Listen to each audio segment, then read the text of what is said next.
All right, so welcome to the Entrepreneurship Challenge oral rubric review. If you don't recognize my voice, my name is Akash. I am the course coordinator for Biz 201. In this review, I'm just going to be running through some of the major expectations that we have of you as students in the Entrepreneurship Challenge oral presentation. So I'll be reviewing this rubric point by point. Feel free to skip ahead if you feel you already know certain sections, but I do suggest that you do listen to all of it and really make sure that you review the rubrics much ahead of time prior to your presentation. So to begin, I'll start just with the introduction.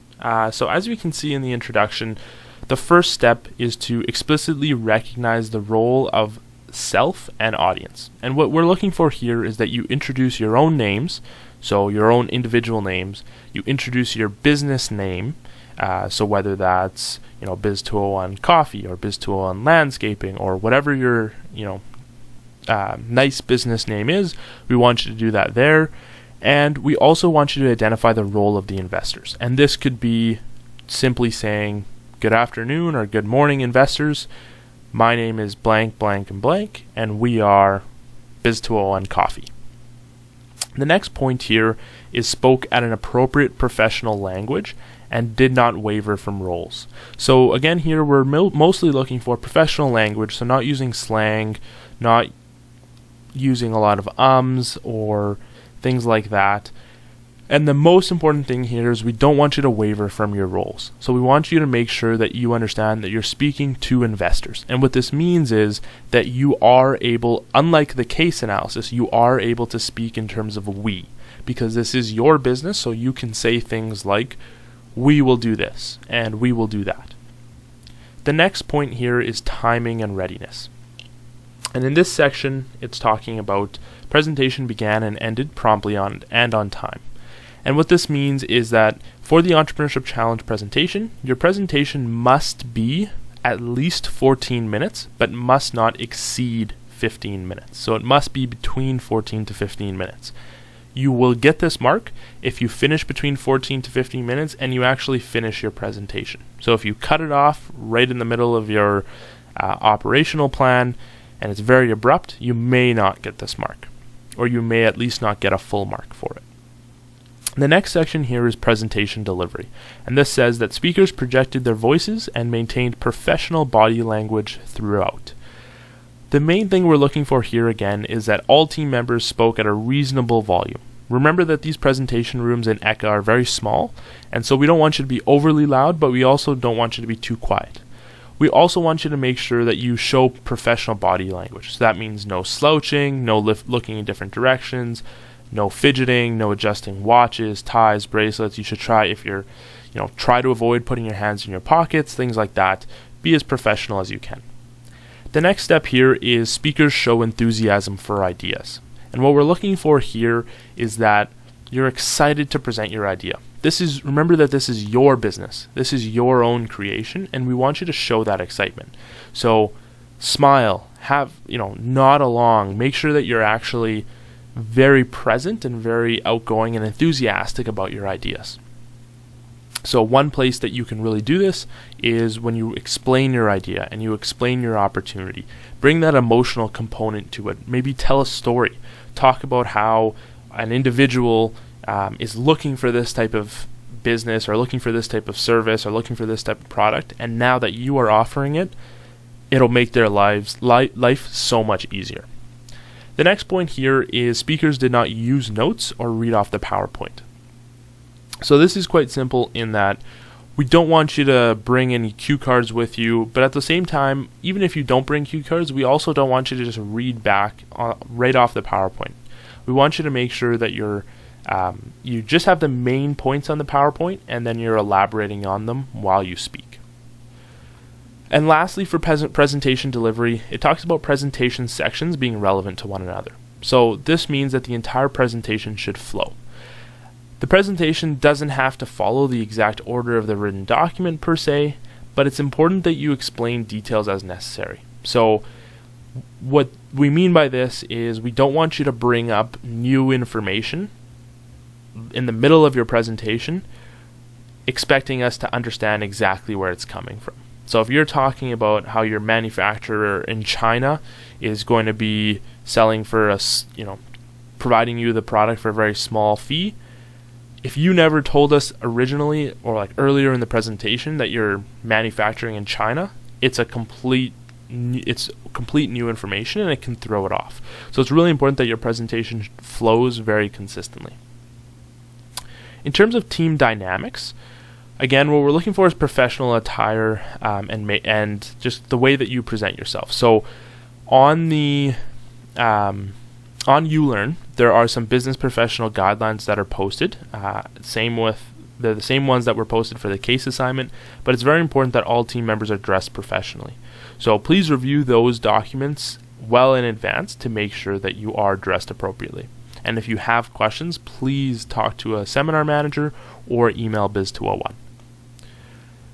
All members played an equal role. Very simple, we want to make sure that speaking time between members is similar. Although some members realistically may do a little bit more of the assignment than others, we want you to make sure that your speaking time is actually quite well split up.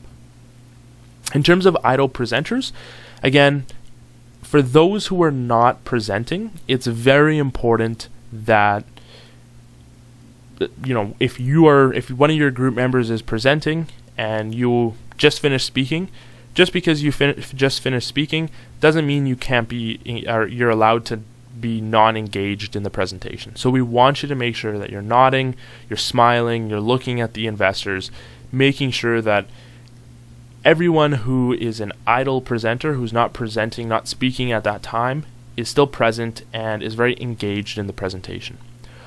Also, team members or teams may lose marks if they're being distracting while another team is presenting.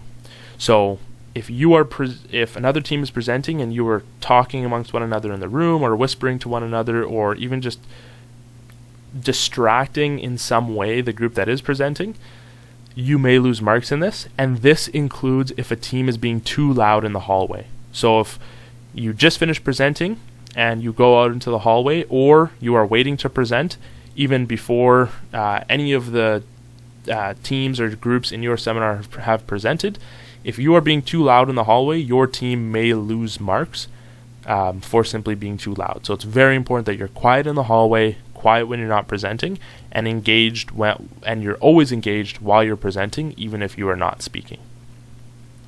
The next one's simple. Speakers should show respect for judges and shook hands before and after the presentation. Very simple. Shake hands before the presentation and shake hands after the presentation. Please try to plan this ahead so that you all maybe come in on one side so that it's less disorganized. The next one here is the Q&A session. So when speakers directly answered the questions asked of them, we don't want you to evade questions by redirecting. We want you to make sure that you answer the questions really effectively. We're not looking for the best politician here. In terms of utilizing a team approach by having each speaker at least answer one question, very simple. Every speaker, every member of your team should answer at least one question. Speakers did not interrupt one another or add on to another speaker's answer.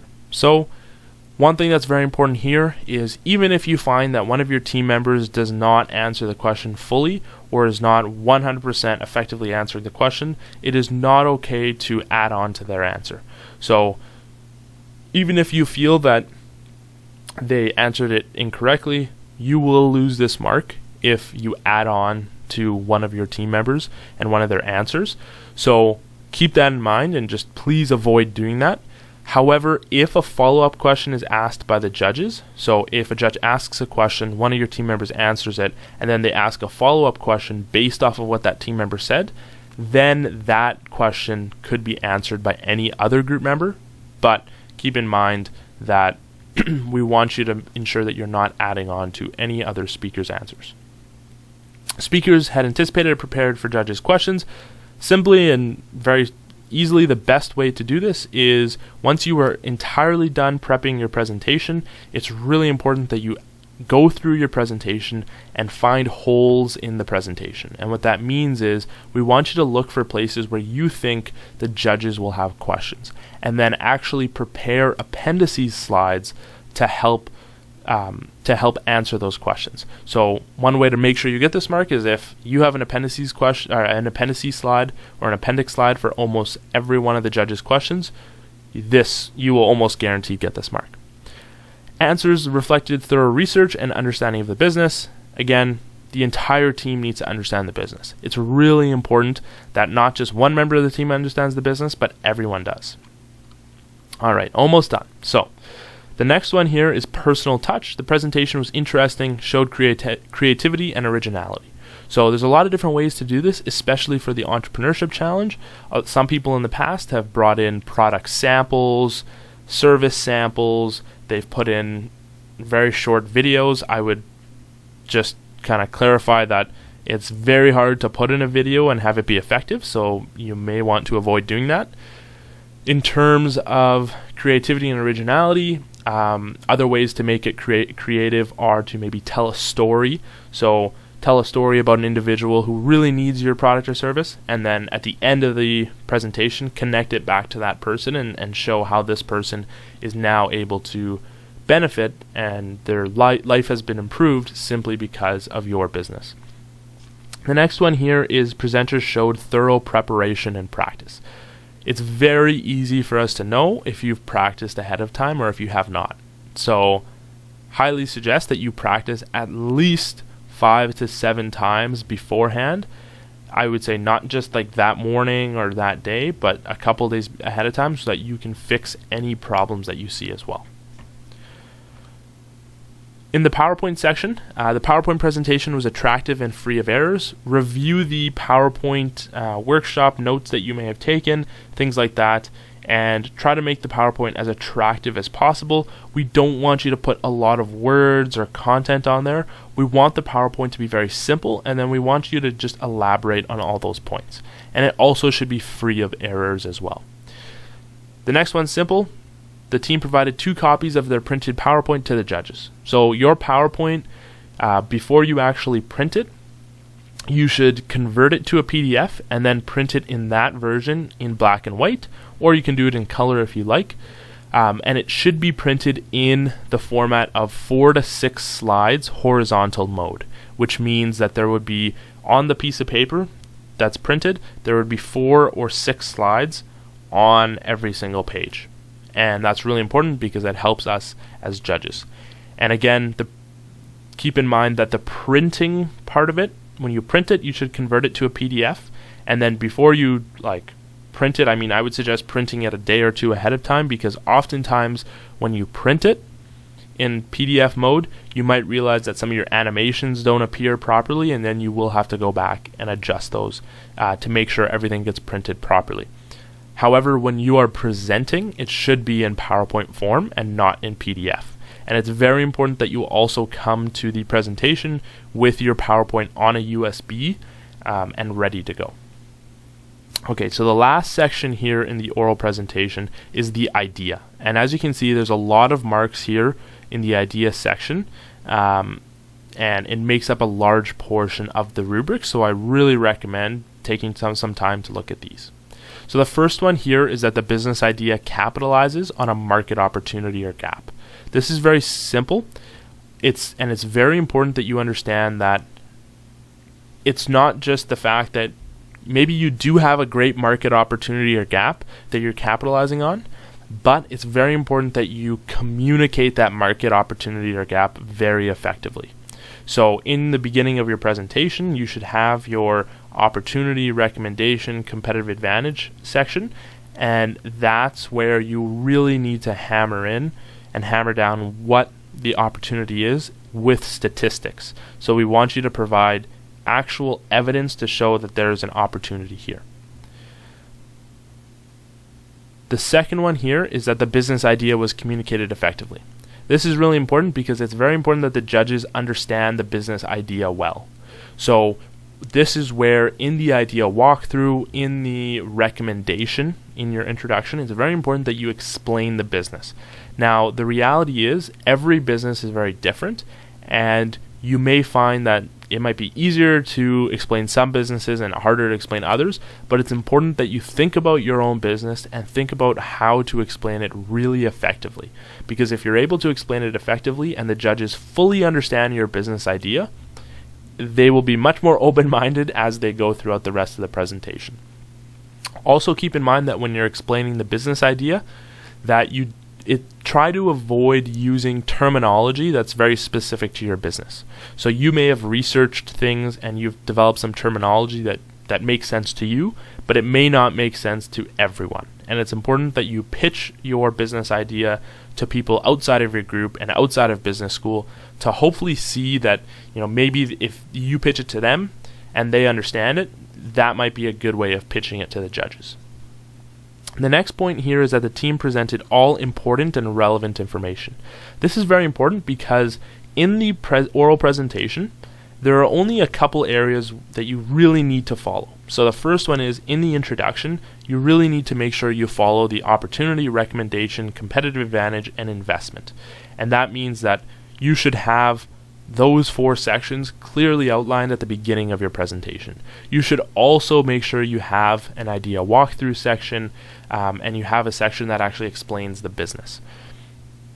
But what's very important with the oral presentation is you are not going to be able to present every single thing that's in your written document. And that's where it's important to pick and choose the information that is really important for your business and make sure that you focus in on explaining those things. So we still want you to do a full analysis, and we still want you to do, all the different sections of it, of the Entrepreneurship Challenge assignment outline, but we want you to pick and choose within those sections what information is most important. The next section here is the business idea was well thought out, feasible, and logical. Very simple. If this is a good business idea and you've thought of all of the different things that need to be considered with this, you will get this mark.